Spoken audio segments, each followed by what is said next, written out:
Saudara siswa SMP Negeri 3 Kota Banda Aceh menggelar festival Tot Apam atau membuat kue tradisional Aceh dengan cara dipanggang untuk merawat tradisi budaya Aceh.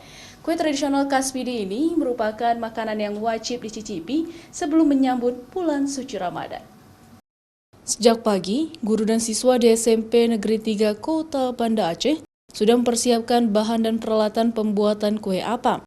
Festival tradisi Tot Apam atau membuat kue tradisional khas Aceh dengan cara dipanggang ini digelar untuk membangkitkan semangat siswa sejak dini agar merawat tradisi leluhur. Kuliner tradisional ini merupakan warisan leluhur yang berasal dari Kabupaten Pidi, kemudian menyebar ke seluruh wilayah di Aceh. Tradisi Tot Apam ini dilakukan sebelum menyambut bulan Ramadan.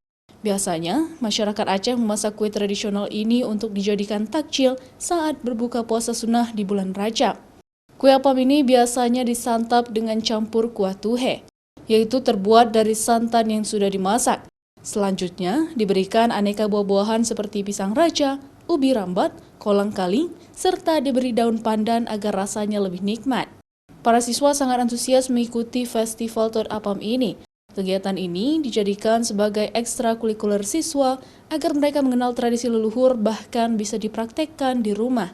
Yang pertama yang ingin kita lihat di situ karakter dari anak-anak, kerjasamanya, tanggung jawabnya, terus kepeduliannya, terus keinginan mereka untuk mengenal, melestarikan dari budaya nenek moyang kita. Terus yang paling penting di situ ada pendidikan literasinya.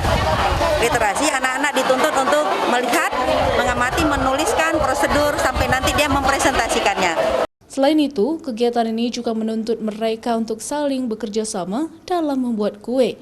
Hasil kue ini nantinya akan dinilai oleh juri sesuai dengan tema festival yang diperlombakan. Nova Misdayanti, Kompas TV, Banda Aceh.